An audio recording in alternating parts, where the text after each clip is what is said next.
Kaikhali stand, সকালে শান্ত পরিবেশ, রাত্রিরে ভয়ঙ্কর পরিবেশের ভিডিও পাঠিয়েছিলাম। এই সকালে শান্ত পরিবেশ, সকালে কেউ আসে না এখানে ঘুরতে, সব আসে বিকেলবেলা।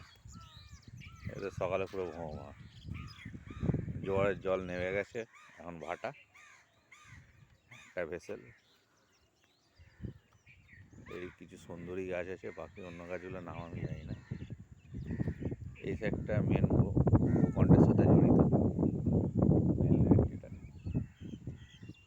আর ওই দিকে বিশাল চওড়া নদীটা। এটা নদী বলে লোক, ঠিক কথা, এটা নদী নয়, এটা খাড়ি। কেন সমুদ্রের জল ঢুকেছে, মাতলা নদীর কোনো উৎসস্থল নেই, এক জায়গায় গিয়ে বিলীন হয়ে গেছে, কিন্তু মিশছে সমুদ্রে। এটা সমুদ্রের খাড়ি বলা যেতে পারে, যদিও নদী নাম এটাকে দেওয়া হয়েছে মাতলা নদী। আর ও পারে ভিডিওতে আসবে কিনা জানি না, একদম ছোটো ছোটো, আমার তো খুব ভালো একটা ক্যামেরা নয়, ছোট ছোট দেখতে পাচ্ছেন ওপারটা একদম আবছা দেখা যাচ্ছে। ওইটা পুরো আইল্যান্ড আর পুরোটাই জঙ্গল। একটা ডিঙি যাচ্ছে মাছ ধরতে, মানে সুন্দরবনের বাঘ থেকে আরম্ভ করে ভয়ঙ্কর ভয়ঙ্কর যত জন্তু জন্ম ওই ওপারে আইল্যান্ডে আছে। কিন্তু নদী এত চওড়া, যার ফলে ওপার থেকে কেউ আসে না, আসার চান্সটা নায়ের সমান।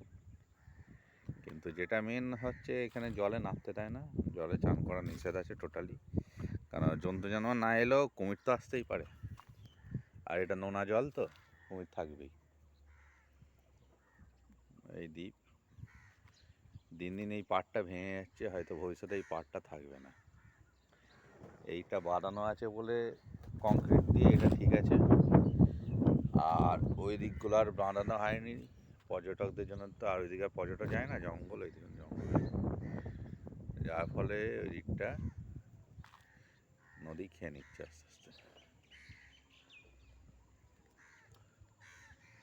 শান্ত শিষ্ট মনোরম পরিবেশ, জোয়ারের জল আসে এতটা অবধি চলে আসে জল,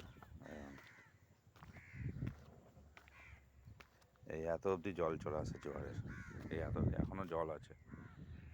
মানে পা দিলে প্লাস্টিক চটি পরে এলে পা দিলে স্লিপকে সোজা তলায়, মাথা মাথা ফেটে একসাকার হয়ে যাবে। এই একটা সিঁড়ি করা আছে খালি, বাকিটা পুরোই চাতান, আর তলায় সব খুঁটি বাঁশ দেওয়া হয়েছে, জলে নামার কোনো গল্পই নেই। শালা দিয়ে জল নামতে গেলে হড়কে পড়ে পা মা ভেঙে যাবে, নাহলে মাথা ফেটে যাবে। যতটা নামা সম্ভব ততটাই নামছি, আমি আর নামতে পারবো না, এখানটা পুরো শ্যালো হয়ে আছে।